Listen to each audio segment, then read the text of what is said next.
Hi students, welcome to another session of my class. We are discussing Candide by Voltaire. Let us continue the summary of the novel. Chapter 2. Candide wanders to the next town where two men find him half dead with hunger and fatigue. Yes, in the previous chapter, that is in the chapter first, we saw that this Candide was banished from the castle of the Baron because of the affair with the daughter of the Baron Cunegonde. And now he reached another town, and there he wanders. Candide wanders to the next town, and where two men find him half dead with hunger and fatigue. He has no money and all. He did not get any food or water to drink.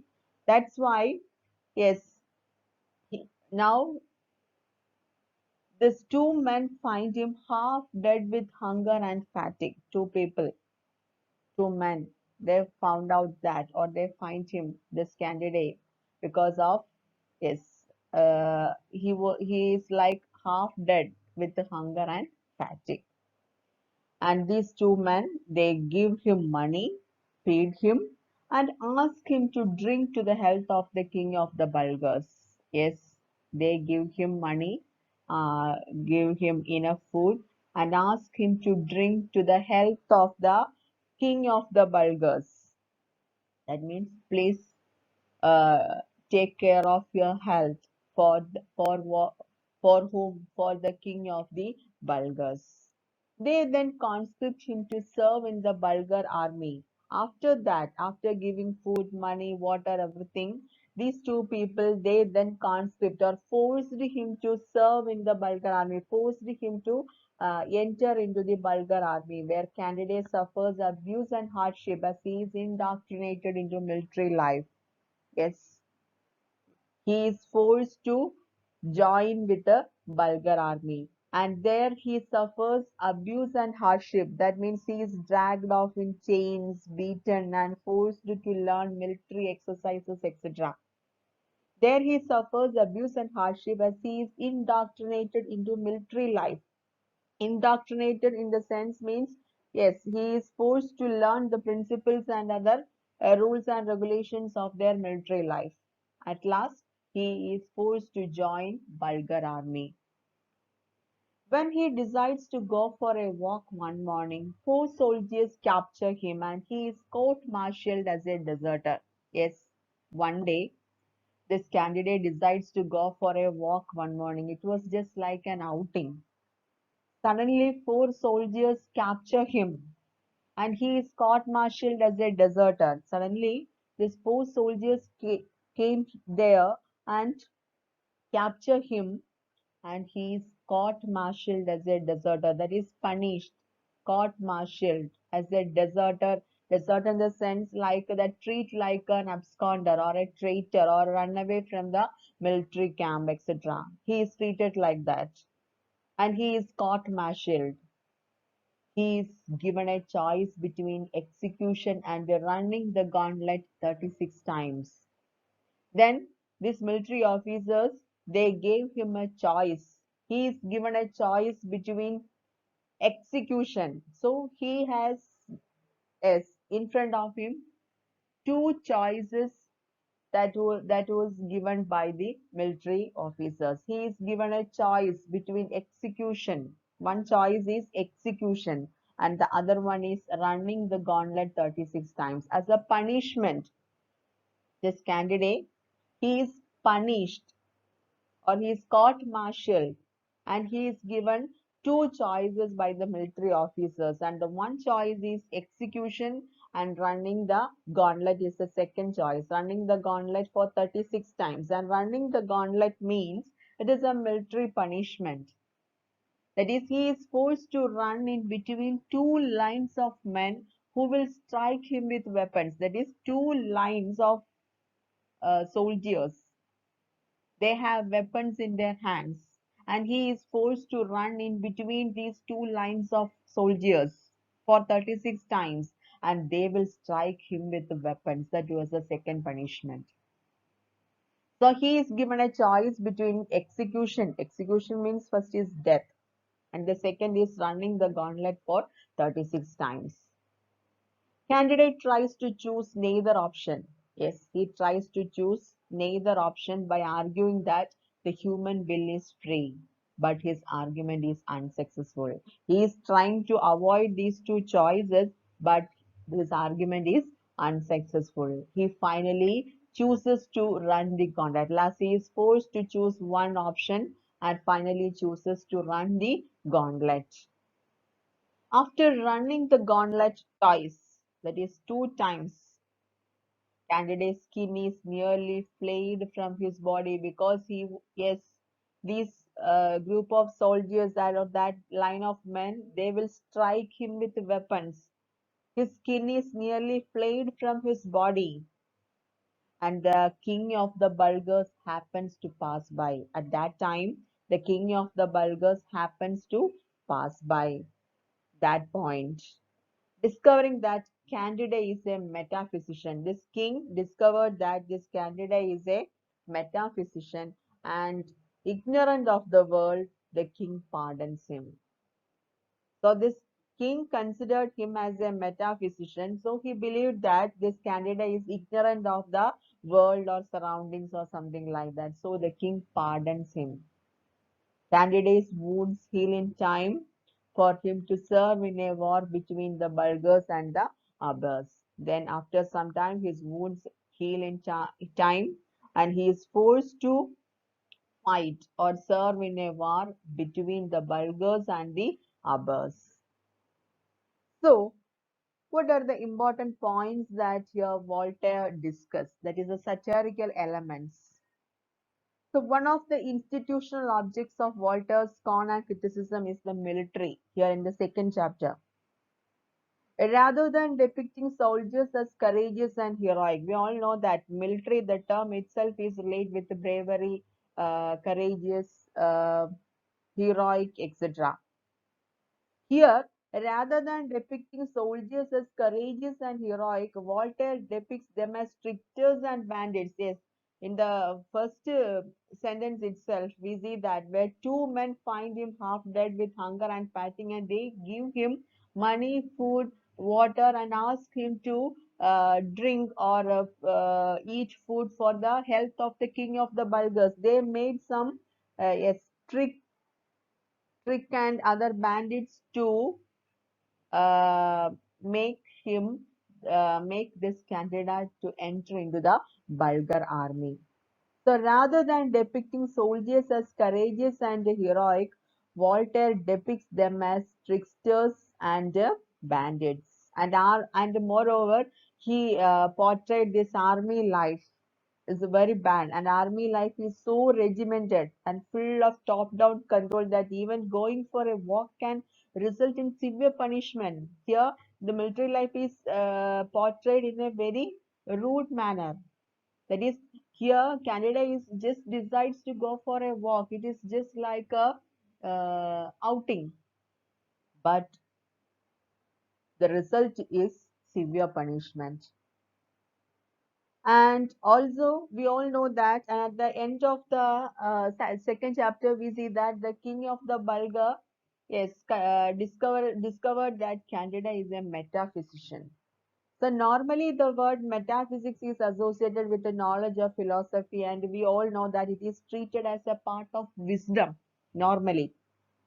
But here the Bulgarian king sees it as a reason to pity Candida for ignorance, but he considers it as an ignorant of the world. That is another satirical element.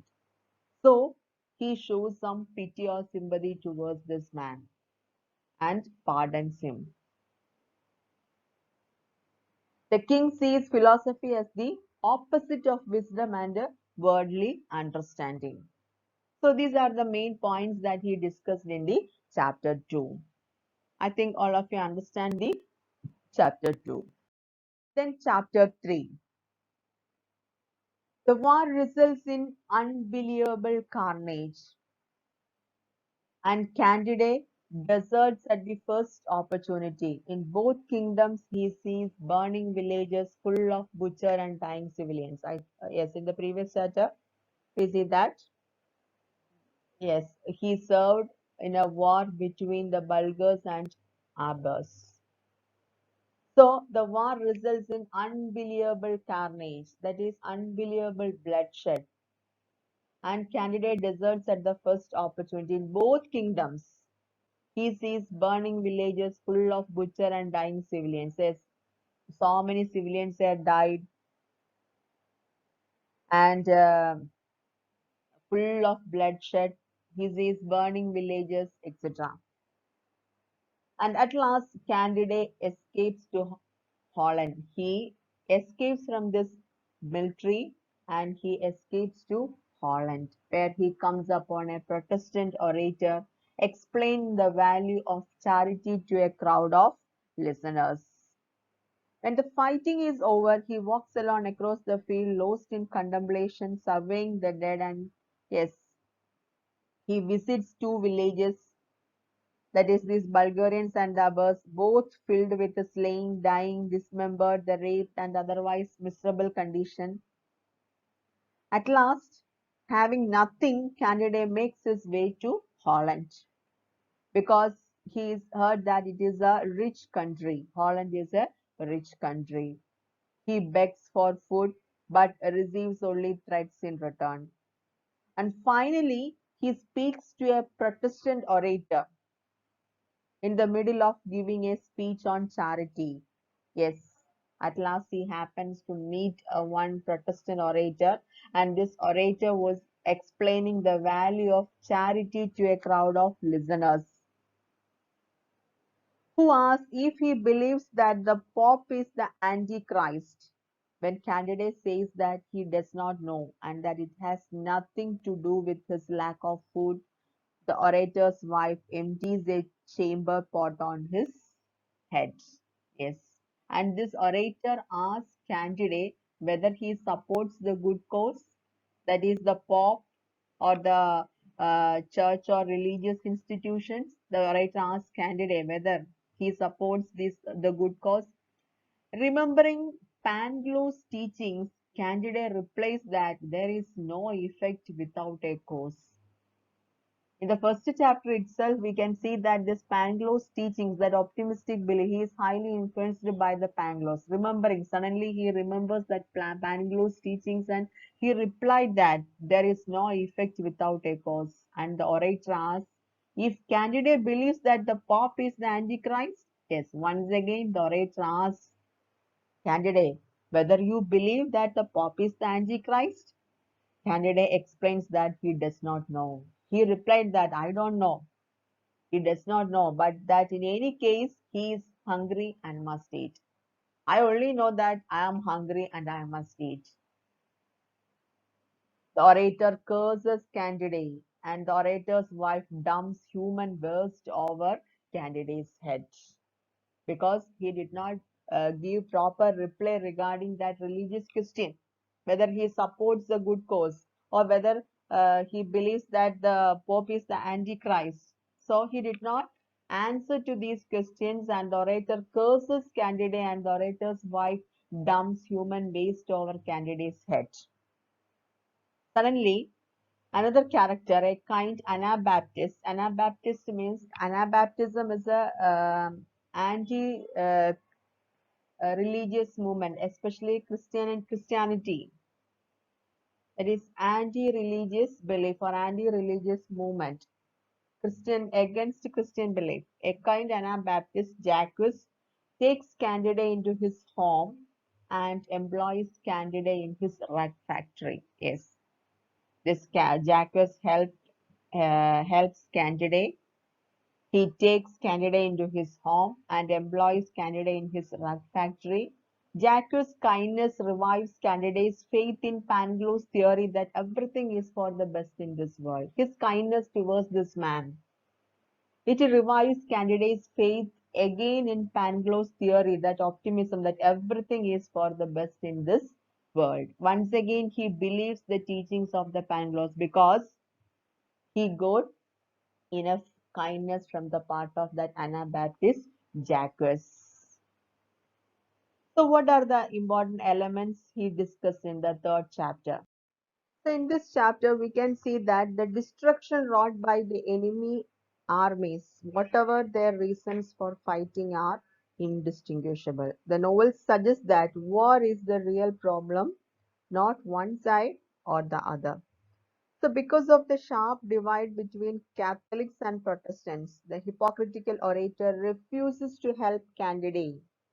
Here in this chapter, we can see that this orator, Protestant orator, here the Protestant orator, actually his speech is regarding charity, charity to a, yes, explaining the value of charity.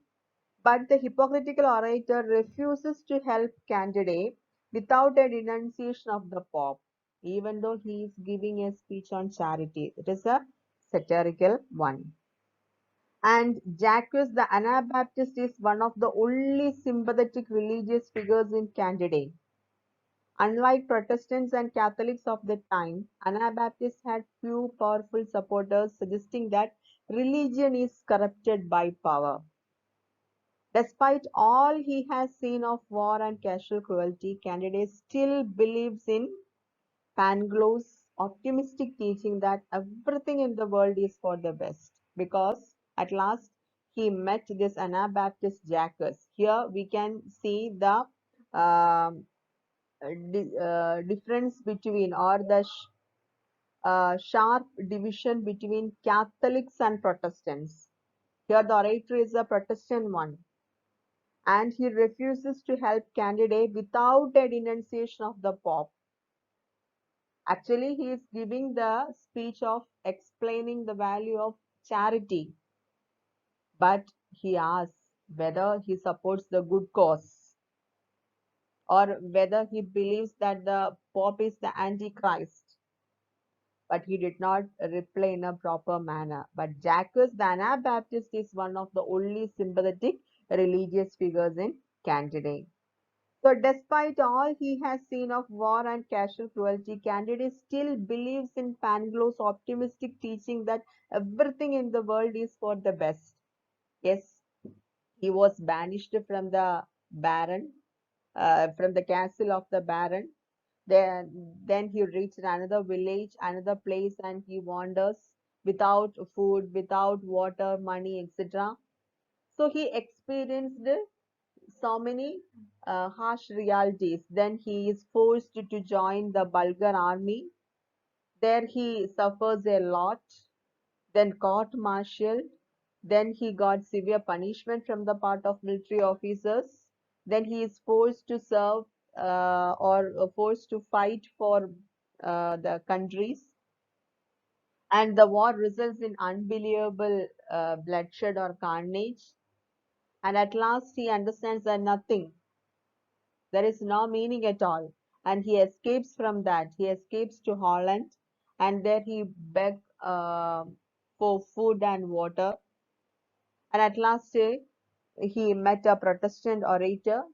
Then he at last met this Jacques, is the only sympathetic character, religious character, or towards, or any sympathetic attitude that towards this candidate. And Jacques' kindness that revives Candidate's faith in Pangloss, and still he is believing what? Candidate's faith in Pangloss' theory that everything is for the best in this world. Then, next to chapter 4. What is this chapter about? Candide finds a deformed beggar in the street. Yes, suddenly, when Candide goes for a walk, he comes across a man with a syphilis. That is, Candide finds a deformed beggar in the street. The beggar is Pangloss, his teacher, his tutor. Pangloss tells Candide that the Bulgars attacked the Baron's castle and killed the Baron, his wife, and his son, and raped and murdered Cunegonde. Yes, this Pangloss, yes, informs Candide that Bulgarians invaded that castle, Thunder Tentra castle, raping Cunegonde, destroying the castle, and killing everyone. Candide begins to doubt that he lives in the best of all possible worlds after all. Once again, he begins to doubt that. that philosophy by his tutor. That is, doubt that he lives in the best of all possible worlds after all? Yes. The conversation turns to Pangloss syphilis. Then Pangloss explains that syphilis means is a bacterial disease. So now he has suffered with that syphilis. So the conversation turns to Pangloss syphilis when Candide asks what the sufficient cause of his illness was. And he got that disease, that bacterial disease from Paquet. We know that in the first chapter itself, we saw that this Pangloss has an affair with the Paquet. So it is a, yes, the syphilis is a bacterial infectious disease, and he got that disease from Paquet. When Candide asks what the sufficient cause of his illness was, Pangloss explains that he received the disease from Paquet. Yes, Candide inquired about this disease and he replied that I got this disease from Paquet and that has ravaged his body, that has damaged his whole body. He then goes on to list all the people the disease passed through before reaching him. Yes, then this Pangloss, he then goes on to list all the people this disease passed through before reaching him. And still he believes that syphilis is necessary in the best of worlds. Still, this Pangloss has optimistic belief or optimistic thinking. He believes that this disease is necessary in the best of worlds because the line of infection leads back to a man who traveled to the New World with Columbus. That is, he lists out all the people this disease passed through before reaching him, and beginning with the companions of Christopher Columbus, one who discovered the New World.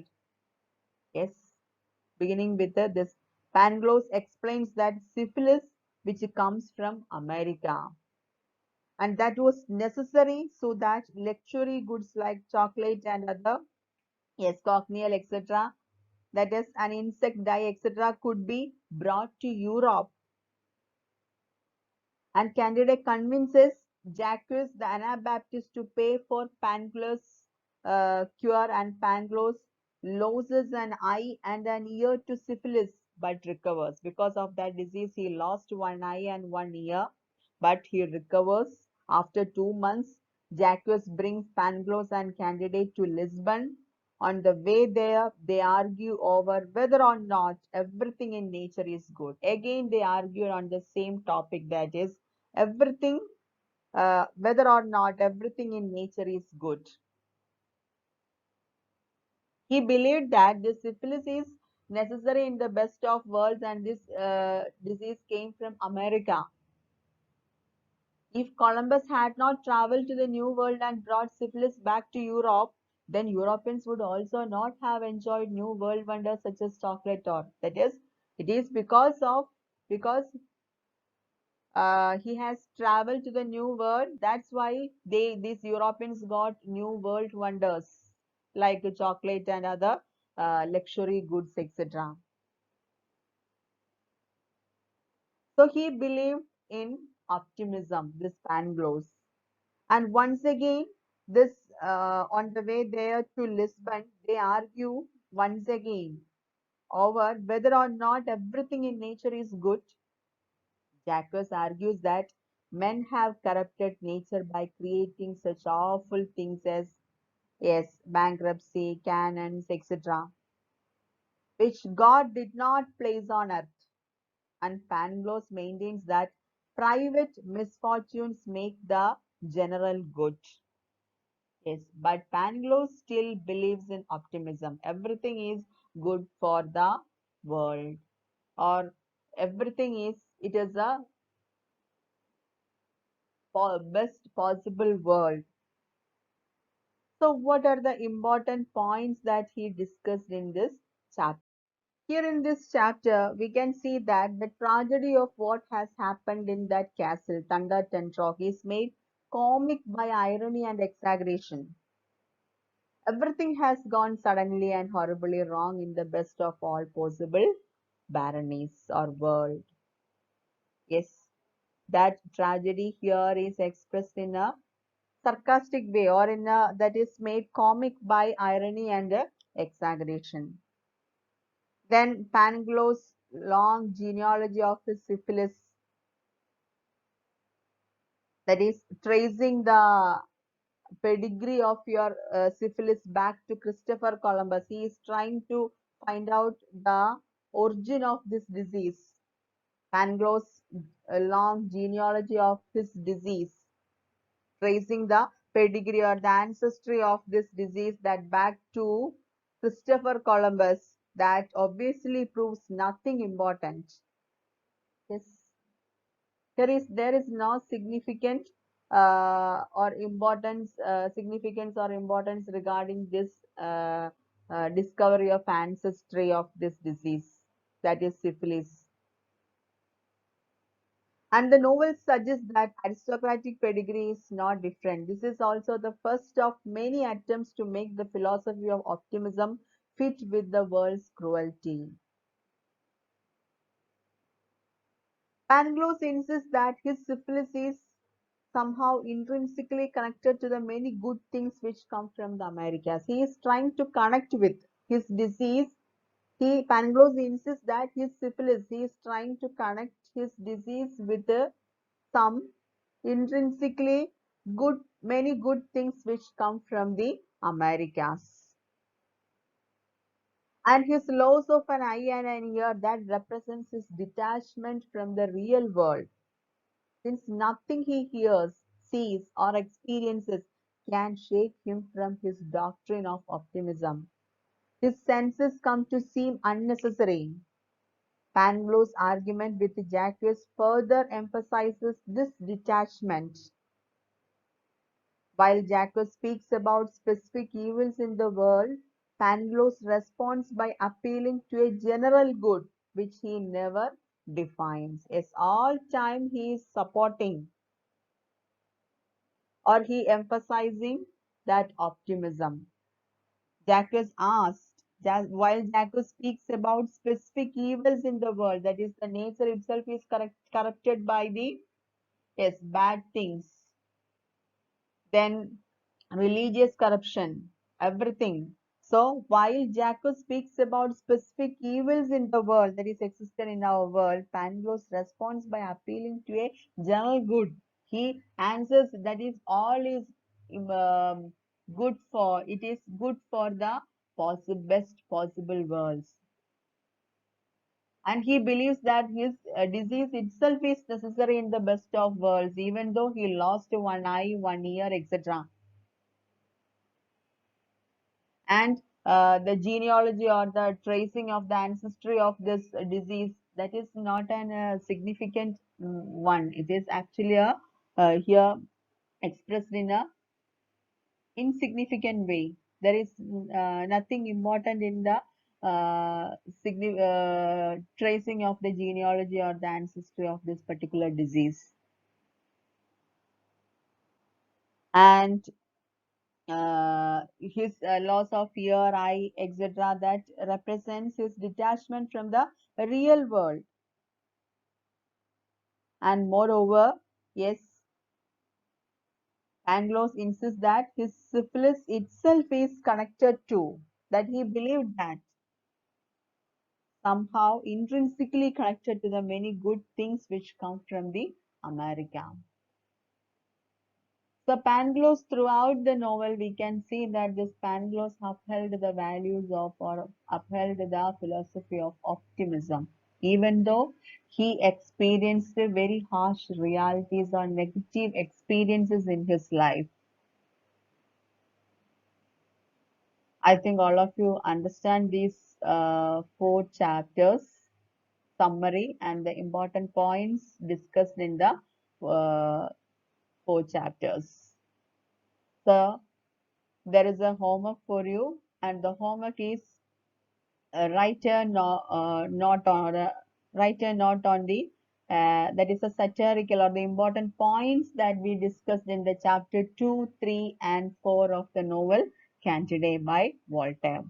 Write your homework and send back to me. Thank you. Have a nice day. See you again.